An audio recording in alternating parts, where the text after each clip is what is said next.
We'll be talking about how the Rahu is entering in the transits, the sign Aries, and what is the effect for each of the 12 sign of the ascendants.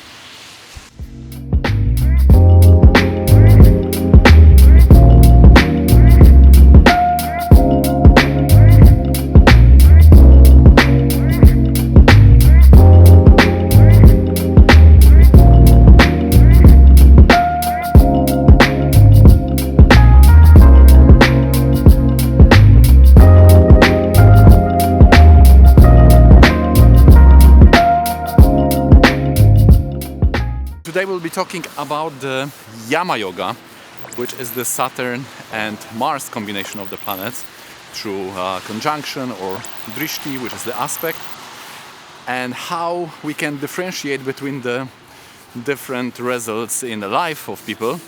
And especially we'll be talking about the position touching the 10th house from the moon, which, as we already know on this channel, that this is the most important part to decipher one's career life. So we will try to answer the question, is the Yama Yoga supporting you or not? Is it giving you the property, or is it giving you some manifestation of a judge, or maybe the death-related things like very serious disease and so on? Because these are the three ways how this yoga is blessing or manifesting in the person's life. As we know, this is the Yama Yoga, and in Vedic theology, Yama is the god of death, and this usually shows that one is either somehow having this exposure to death or death-like circumstances, or this can also mean that you are working with the death. So, for example, for the physicians who are working with very serious cases, sometimes it can even mean that you are working in that esoteric sector, because the topics like reincarnation or channeling, or what is even the theological, religious questions, philosophical questions.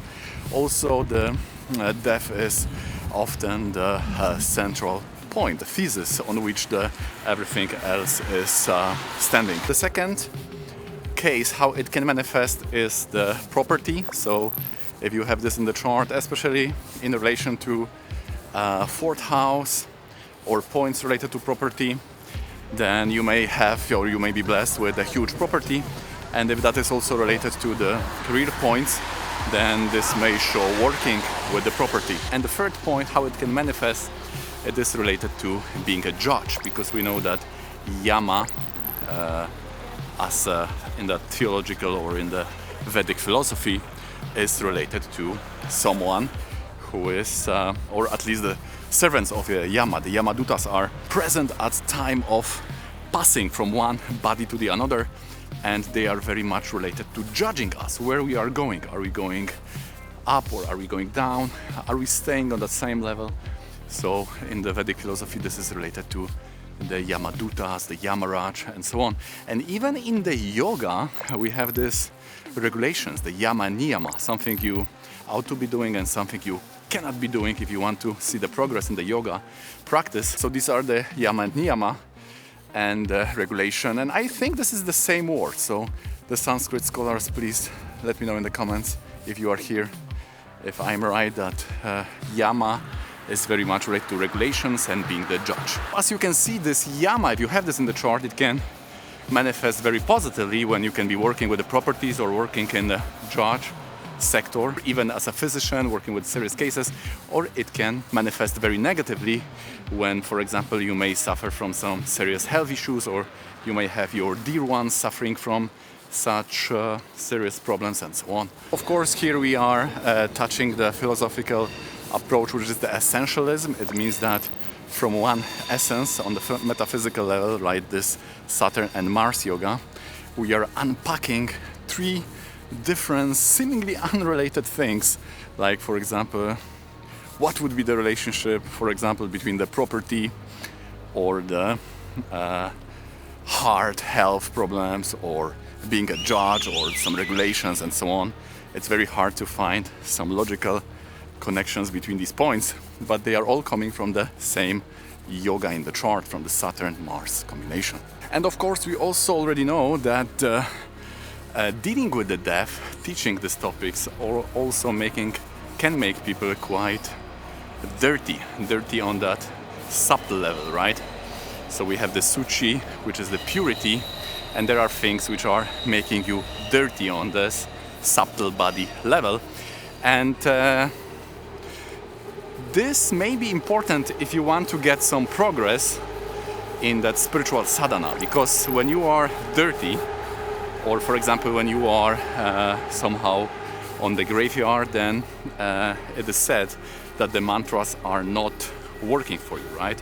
So this can be a not so nice combination if you want to get some progress from the mantras. So there are different events in one's life, like death of a relative, or even when someone is coming to your life, like birth of the child, and you can see the soul is either coming to our life or leaving our world. So there is this transcending the material situation, and then it's said that the mantras may not working because one is in that so-called dirty state. So similarly, if someone is dabbling with topics like channeling or ghosts, when one wants to communicate with the ghosts are the subtle bodies, right? Souls without the physical body, only the subtle body is there. Then it's said that this is not very auspicious according to this traditional approach, especially when you are trying to correct yourself, improve your life using the metaphysical means like mantras. So we also say that the death is the peak of the existential problem of a person.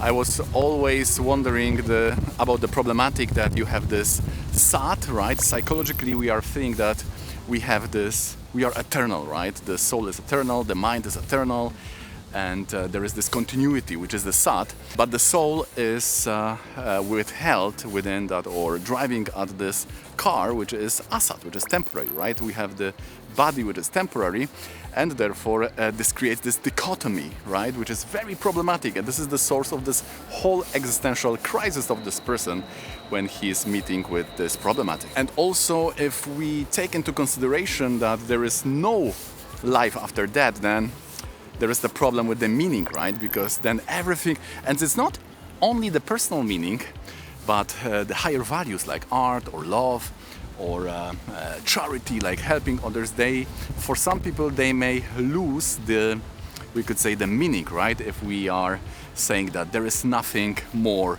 after the death, there is like everything is over, right? And some people are also saying that the ethics without the reincarnation makes no sense, but we have the second side, right? We have this counter argument that if you need God, if you need some life after death to found your ethics, then what value has your ethics, right? So I would say that I would agree to this, that we indeed can found our ethics on the atheistic philosophy, but with the meaning I would say there could be some problems. So for people who are on the verge of dying or at the verge of death, they are always saying that this theological or metaphysical or religious support was very important to bring that meaning back.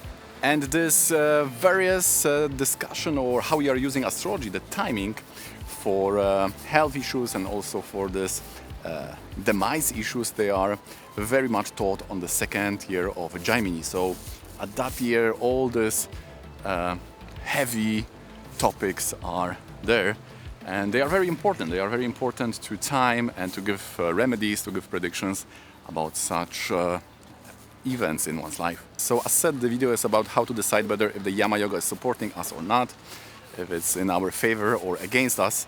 So I must say that this is very difficult, but we will try to conclude with some pointers based on these three examples. And also I would like you to remind that the one yoga is usually not restricted only to one area of life. Usually it's giving results for many directions, many ayanas. For example, recently I had a reading with a person with Mars in the second house. So this Mars in the second house was giving the results in the relationship, because it was a problem for building the family. The second house in that Kama ayana is related to family. Then we had description of the work, because the person was a holder of finances. It was related to security, right? So on the Artha ayana, This is also describing the situation in this way.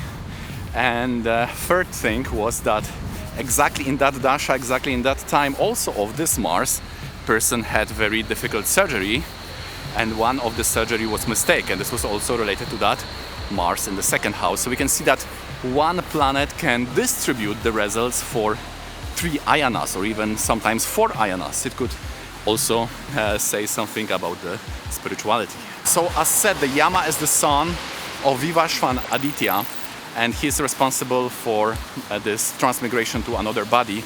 And rarely he is doing that personally. Usually, according to the Vedic text, he is bringing his servants for this, which are called the Yamadutas, which are the servants of Yama. Also, as we know from Indian mythology, the Chaya cursed Yama to become lame. Therefore, he has this problem with walking. We say that he has this gait. Because of that, Sun has called the Yama Dharmaraj, because he was protecting the dharma of the sun, of the Surya. And based on that, this walk, this gait is also the symbolic of Saturn. Also interesting thing is that all of these leelas, which are the stories, right, so-called mythological stories, are, we could say, very poetic and very folklore-like, very much related to the culture, until you will adapt them to astrology. Then all these features and characteristics of this protagonist, they are gaining this mathematical value which you can apply to people. Then the features of all these protagonists are also shared by the humanity. And we could say that we are all then sharing the qualities, the leelas, the dramas of those gods or asuras or the devas and so on. And they are somehow present in our lives. And they are also showing the dynamics. And even in some leelas, you can ascribe various parts of the story to different planets, and you can see those planets in your chart and get information about the dynamics, how it reflects in the chart. And in the Western tradition of psychology, there was this James Hillman who was using the living archetype. So he was basically taking the archetype, static archetype from Jung, and he added the life to it, right? So this is very similar to the Devata, to what we are doing in the Indian or Vedic astrology. I would say that definitely he was very much inspired by Vedic philosophy, inspired or stolen. The demarcation line here is also blurry. And many boxers also have this yoga, of course, Muhammad Ali. We have also Laurent Badouani, Jerry Quarry, Jerome Thomas and Jacques Robert. Let's start with the examples. The first one is Robert Wilson, and he was the surgeon and very much active.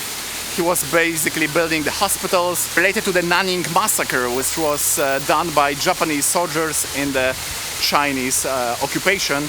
So he was very much there dealing with very, very hard situations, very hard cases, where he was having contact with death every day. In all of these charts, we will have connection of the 10 from the moon to the Mars and Saturn. So this is the premise of this whole video. In this case, it was related to a Graha Drishti, because we have 10 from moon Saturn. Saturn is in 11 and has this Graha Drishti with the Mars, right? So we have this Saturn-Mars yoga, which is connected or built with the aspect. For him, it was very positive because he was taking people out of death. He was very instrumental in, we could say, stopping the Yama to come, right? The people were in very hard, very serious conditions, and he was basically healing them, protecting them from death. So we could say that his job, his work was related to Yama in that sense, or in the dynamics that he was the blockage between the Yama and the people. Also for many Jyotishas, for many people who are dabbling with spirituality, with astrology, with esoterics, you will also find very often this Mars, especially being very strong, Mars with Ketu, Mars with Saturn, even Mars with Rahu, and sometimes, or very often, very strong Mars, like Mars in own sign or Mars exalted. Especially in the Kendra, right? Forming this Ruchaka yoga. And here the bonus point was this Sun Mercury yoga in his chart, and this is strict Pandita yoga, which is making him very clever, but especially very scholar-like, right? There are many types of intelligence. We could call them by different names. We have a Vipra, we have a Demand. So there are many ways in which people can be knowledgeable. You can have a big knowledge but not being very clever, and you can also be very clever and not in that scholar or academical way. So there are various yogas for that. And here we can see that Sun and Mercury are in the 6th house, and there is an Atmakaraka. So if Atmakaraka is in the 6th house, then this is usually showing a person who is fighting with a big enemy. And we know that he was testifying about in this international Eastern court against these atrocities committed by a Japanese soldier on this people in China. And now we are going to a very horrible example, the second one, which is by Christine Malherbe. She was the French nurse, and she was responsible for killing 30 patients. In the beginning, they thought that she was just helping very hard cases, right? So she was even glorified by government in some point of time, that she's helping those people to pass, right? This very existential moment. So we could say that in the beginning, we could say that she was exactly taking that role of the Yama because she was helping people to pass of this very difficult path. But then it turned out that this was not so good. In fact, she was then classified as serial killer. So she was really killing those people against their will. So very horrible chart. So she's also having this yoga, right? She's also having the Saturn+Mars. Here it is created by the Parivartana, right? We have the Mars in the 9th house, Saturn in the 11th house. They are in each other's signs, so they are taking part in that Parivartana. The Arudha is with the moon, so we can see that this person is working in the medical sector. And we have also Rahu in the Arudha Lagna, which shows that if the person will have bad image, this will stick for life. And what will be the nature of this bad scandal? This is based on the sign or yogas related to Rahu. Rahu is aspected by Jupiter. So this is all about Jiva Hatya, which is the killing of human beings. So when you have Rahu and Jupiter related to the Arudha Lagna, you may have this very horrible scandal or very horrible image related to killing another human beings. And this is exactly what happened to her. What would be the difference here? First of all, we have 9th house afflicted by malefics. 9th house is related to Dharma. So this may not be very good. But we have to confirm with other things. And here the dispositor of the moon is also that Saturn Nicha, Saturn debilitated. So now in 11th house, this becomes very, very problematic. And on top of that, we have the 6th lord and a6, which is showing the enemies or your victims are also related to this Yama yoga. And in this chart, we also see that the Saturn, which is the, we could say, 1/2 of the whole dynamics, is in the 3rd from Arudha Lagna. So now it shows that you are attacking someone and you have low morals. So based on our level of understanding, of course, we could go more with more advanced stuff, but with this level of understanding, we can get those indications. And these are the points how we can differentiate this example from the previous one. Also one thing, if the 6th lord is here in the 9th house, then from the 6th it will have 4 houses, so then also the a6 will be there. So both 6th lord and a6, which is showing the victims, the enemies, right, are in the 9th house, and this has relationship to the work. So all these horrible activities were taking place in the work, and that had a big impact on the person's image, because the Arudha Lagna with Rahu is also in that house. Okay guys, if you like this video so far, please don't forget to click the thumbs up. It really helping the channel in this way without any cost. Let's see if we can do 80 likes on this video, and subscribe with the bell notification on if you like to get notification about the future uploads. And now let's go back to the video. Now we are going to the third last example, which is of my client, so the data is withheld, and this is the other manifestation of the Yama yoga, which is the property. Now we are presented with completely different type of the Yama yoga, which is the blessing of the property. And we know that when we are seeing the planets, the Saturn is controlling the land or the barren land, especially the Mars is for house and the Ketu is for apartment. And this is the chart of my client. The data is withheld, and he is having the blessing of having a huge complex of the hotels apartments. And I have also observed that in the small cities the influence of Mars is bigger, and there are more people in. When the security is important, we have more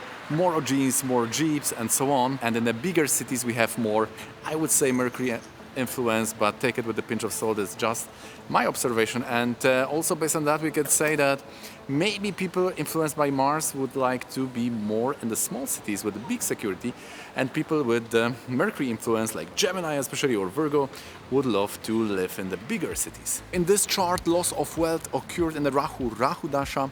We can also see here as a bonus point that the Kendra is related to the Dushtana, so exactly in that time there was this financial hit in the life of the person. But going to the central point, again we have 10th house from the moon connected to the Saturn and Mars yoga, the Yama yoga, but in this case this is related to the 4th and 5th. So there are few yogas for huge properties, like 4th house related to exalted grahas, or Venus moon related to the 4th house according to the Vedic scriptures, or the 4th house related to the 5th house. This is also giving the huge properties, while the 4th, when related to the 3rd, it's giving more the selling property. Answer our first question, how to differentiate between all these examples. Just see from the Lagna point of view, like here we had the 4th and 5th connection and 7th house connection. See from the Karaka point of view. Remember the second example when the dispositor of the moon was debilitated at Saturn in that Yama yoga, and also we have to see from the Arudha Lagna, also the same second example, 3rd from Arudha Lagna was related to the malefic, which is showing that the person has the danger to commit bad karma, and being the someone who is taking the weapon of Yama. Also see the rest of the chart, because in the first example we can see that moon is related to the sector of the person. We have a moon in the Lagna, so if there is a Yama yoga in the chart, there is a death in the chart, but you have this Chandra, you are the someone who is having the or taking the role of the moon, then naturally it will mean that you are the protecting others, protecting yourself from the death, from the Yama, right? Because you are the Chandra who is fighting, the moon is always fighting with the Tamas, always protecting from the death. Therefore also the moon is representing the night, is representing the sleep when we are healing in that time. Just one announcement, we are now starting the new Discord community surrounding this Vedic astrology channel and people around it. So it's completely free. Just install Discord or just go to the application on the phone or just through web browser. It's quite easy. And I hope this community will grow, and probably we'll be discussing there the examples. We'll be talking about this nice, beautiful Sri Achyutananda Jyotisha tradition. So you are welcome to join this community, and the link you can find below in the description. Okay guys, so that's gonna be it for today. I hope you find this interesting and informative. Please don't forget to click the thumbs up. Also subscribe with the bell notification on for more videos like this. Thanks for watching till the end, and thanks for being here with me on this channel. And if you like to see a yoga with the Pisacha planetary combination in the chart, then please consider watching this one.